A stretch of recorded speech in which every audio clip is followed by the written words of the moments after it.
రంగారెడ్డి జిల్లా యాచారం మండలం గునుగల్లు దారుణం జరిగింది. డ్రైనేజ్ గొడవ ఓ హోంగార్డ్ నిండు ప్రాణం బలి తీసుకుంది.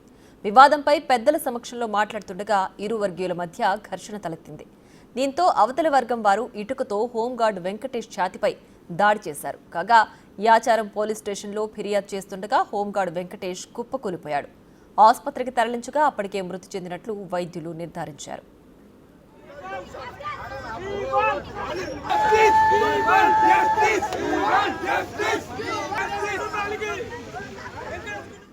తన భర్తపై దాడి చేసిన వారిని శిక్షించాలని, తనకు తన పిల్లలకు న్యాయం చేయాలని మృతుని భార్య తన బంధువులతో కలిసి సాగర్ రహదారిపై ధర్నాకు దిగింది. దీంతో భారీగా ట్రాఫిక్ జామ్ అయింది. కాగా వాహనాలను దారి మళ్లింపు చర్యలు చేపట్టారు పోలీసులు. పోస్ట్ మార్టం అనంతరం మృతదేహాన్ని ఇబ్రహీంపట్నం పోలీస్ స్టేషన్కు తరలించారు.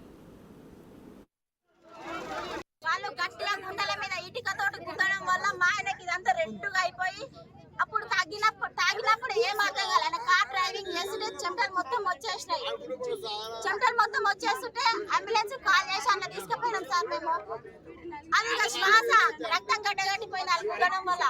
హార్ట్ బీట్ అందక బ్లడ్ సర్క్యులేషన్ కాక ఆయన శ్వాస అందక చనిపోయిండు. సగం షేరు కూడా దాటిన వల్ల చనిపోయిండు. టైలెట్ పోసుకొని తల్ల కల్లోలం లాస్ట్ టైలెట్ పోసుకొని చనిపోయింది సార్. అంత అవస్థ పెట్టి చంపారు మా ఆయనని. మీరేం కోరుకుంటున్నారమ్మా? పరిష్కారం ఏందో చూపెట్టాలి. నాకు ఏం జరిగిన వాళ్ళే బాధ్యులు. ఇప్పుడు నాకు చిన్న పోతుడు నా బైక్ గుద్దిపోయిన వాళ్ళే బాధ్యులు. అదన్నీ రాసియాలి. రాతపూర్వకంగా బాండ్ మీద నా పిల్లలకి ఏం పరిష్కారం చేస్తున్నారు, నా లైఫ్ ఏంది, మా ఆయనని ఎట్లా చంపారు, అన్నిట్లకు పరిష్కారం కావాలి. వాళ్ళకి శిక్ష తప్పకుండా పడాలి. శిక్ష మాత్రం కంపల్సరీగా ఉండాలి. నాకు పరిష్కారం ఏందో చెప్పాలి. ఆ పరిష్కారం మాకు నచ్చితేనే ఈ నుంచి లేస్తే నేను we want justice. MLA sir వచ్చి ఇక్కడ పరిష్కారం ఏందని చెప్పాలి.